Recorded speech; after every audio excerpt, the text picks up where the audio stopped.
Hi friends, welcome back to our channel. ముందుగా అయితే అందరికి నమస్కారం అండి.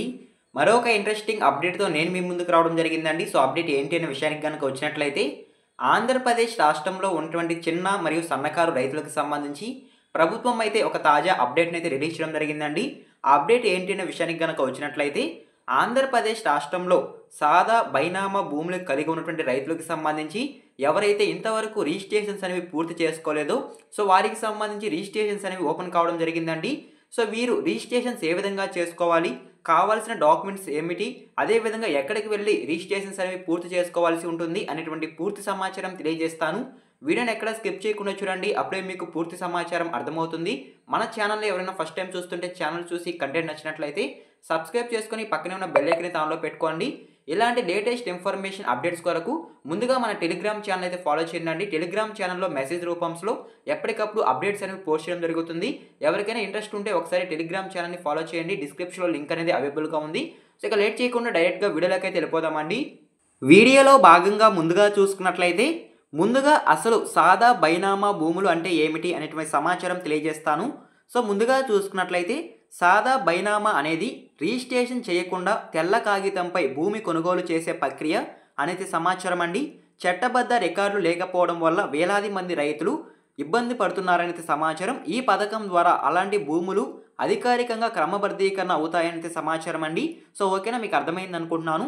సో ఎవరైతే రైతులు భూమి కొనుగోలు చేసినప్పుడు ఎలాంటి రిజిస్ట్రేషన్ చేసుకోకుండా కేవలం తెల్ల కాగితంపై భూమి కొనుగోలు చేసి ఉంటారో సో వారికి సంబంధించి ఇప్పుడు చట్టబద్ధ రికార్డులో పేరు చేర్చుకోవడం కోసం ఈ యొక్క పథకాన్ని తీసుకురావడం జరిగిందనేది సమాచారం అండి.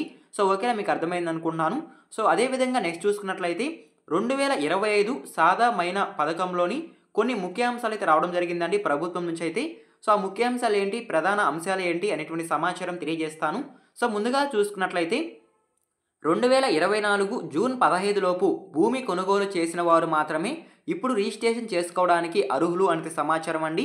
సో ఓకేనా, అంటే మీకు ఎగ్జాంపుల్ చెప్పాలంటే 2023, 2022, 2021 సో ఈ సంవత్సరంలో అంటే లోపు అని అంటున్నారు కాబట్టి సో 2023, 2022 అట్లా ఈ సంవత్సరంలో ఎవరైతే భూమి కొనుగోలు చేసి ఉంటారో సో వారు మాత్రమే ఇప్పుడు రిజిస్ట్రేషన్ చేసుకోవడానికి అర్హులు అనేది సమాచారం. అదేవిధంగా నెక్స్ట్ చూసుకున్నట్లయితే స్టాంప్ డ్యూటీ అదేవిధంగా రిజిస్ట్రేషన్ ఫీజులు పూర్తిగా మినహాయింపు. సో మీరు ఒక్క రూపాయి కూడా ఖర్చు చేయకుండా కట్టవలసిన అవసరం లేకుండా ఈ యొక్క రిజిస్ట్రేషన్ అనేది పూర్తి చేసుకోవచ్చండి. సో ఓకేనా, మీకు అర్థమైంది అనుకుంటున్నాను. అదేవిధంగా మీరు రిజిస్ట్రేషన్ చేసుకున్న తర్వాత దరఖాస్తు పరిష్కారం అనేది 90 రోజుల్లో జరుగుతుందనేది సమాచారం. అదేవిధంగా కేవలం గ్రామీణ వ్యవసాయ భూములకు మాత్రమే రిజిస్ట్రేషన్ చేసుకోవడానికి అవకాశం అనేది సమాచారం అండి. సో ఓకేనా, మీకు అర్థమైంది అనుకుంటున్నాను. అదేవిధంగా నెక్స్ట్ చూసుకున్నట్లయితే శిస్తు రసీదులు అదేవిధంగా ఈ క్రాప్ వివరాలు పరిగణలోకి తీసుకుంటారు అనేది సమాచారం. ఫస్ట్ కమ్ ఫస్ట్ సర్వ్ అనే విధానంతో ఈ యొక్క పథకాన్ని తీసుకురావడం జరుగుతుందనేది సమాచారం అండి. ఎవరైతే ముందుగా దరఖాస్తు చేసుకొని ఉంటారో సో వారికి ముందుగా వెరిఫికేషన్ చేస్తారు అనేది సమాచారం. సో ఓకేనా, మీకు అర్థమైంది అనుకుంటున్నాను. సో ఈ విధంగా ఈ యొక్క పథకానికి సంబంధించి కొంత సమాచారం నేను మీకు తెలియజేశాను. సో ఓకేనా, మీకు అర్థమైంది అనుకుంటున్నాను. అదేవిధంగా నెక్స్ట్ చూసుకున్నట్లయితే సో యొక్క సాదా బైనామా భూములకి సంబంధించి రిజిస్ట్రేషన్ ఏ విధంగా చేసుకోవాలి, ఎక్కడికి వెళ్ళి చేసుకోవాల్సి ఉంటుంది, కావాల్సిన పత్రాలు ఏమిటి అనేటువంటి సమాచారం తెలియజేస్తానండి. సో ముందుగా చూసుకున్నట్లయితే ఈ యొక్క సాదా బైనామా భూములకు సంబంధించి రిజిస్ట్రేషన్ ఎక్కడికి వెళ్ళి చేసుకోవాలనుకుంటే మీ సేవా కేంద్రాలు అదేవిధంగా గ్రామ వార్డ్ సచివాలయాల్లో మీరు ఈ యొక్క భూములకు సంబంధించి రిజిస్ట్రేషన్ చేసుకోవచ్చు అనేది సమాచారం అండి. సో ఓకేనా, మీకు అర్థమైంది అనుకుంటున్నాను. సో ఇక రిజిస్ట్రేషన్ చేసుకోవాలనుకుంటే ఎటువంటి డాక్యుమెంట్స్ అవసరం అవుతాయి అనేటువంటి సమాచారం కూడా తెలియజేస్తానండి. సో ముందుగా చూసుకున్నట్లయితే ఫామ్ అనేది ఖచ్చితంగా తీసుకోవాల్సి ఉంటుందనేది సమాచారం. సో యొక్క సాదా బైనామా భూములకు సంబంధించి రిజిస్ట్రేషన్ ఫామ్ అనేది గ్రామ వార్డ్ సచివాలయంలో అగ్రికల్చర్ ఆఫీసర్ దగ్గర అయితే ఉంటుంది. సో అక్కడికి వెళ్ళి మీరు ఈ యొక్క ఫామ్ అనేది తీసుకోవాల్సి ఉంటుందండి. సో అదేవిధంగా నెక్స్ట్ చూసుకున్నట్లయితే సాదా బైనామా పత్రం. సో మీరు భూమి కొనుగోలు చేసినప్పుడు తెల్ల కాగితంపై భూమి కొనుగోలు అయితే చేసి ఉంటారండి. సో ఆ పేపర్ ఏదైతే ఉంటుందో సో దాన్ని మీరు ఖచ్చితంగా తీసుకువెళ్లాల్సి ఉంటుంది అనేది సమాచారం. అదేవిధంగా నెక్స్ట్ చూసుకున్నట్లయితే ROR1B అనేది కూడా ఖచ్చితంగా తీసుకెళ్లాల్సి ఉంటుందనేది సమాచారం.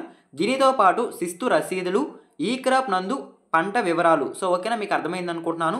సో మీకు పంట వివరాలు అనేవి మీరు ఈ క్రాప్ నందు నమోదు చేసుకొని ఉంటారండి. సో దానికి సంబంధించి మీరు నమోదు చేసుకున్నట్లు వివరాలు కనుక ఉన్నట్లయితే అవి ఖచ్చితంగా తీసుకెళ్లాల్సి ఉంటుందనేది సమాచారం. వీటితో పాటు రైతు యొక్క ఆధార్ కార్డు అనేది కూడా కంపల్సరీ తీసుకెళ్లాల్సి ఉంటుంది. అదేవిధంగా భూమి రైతు ఆధీనంలో ఉందని ఆధారం.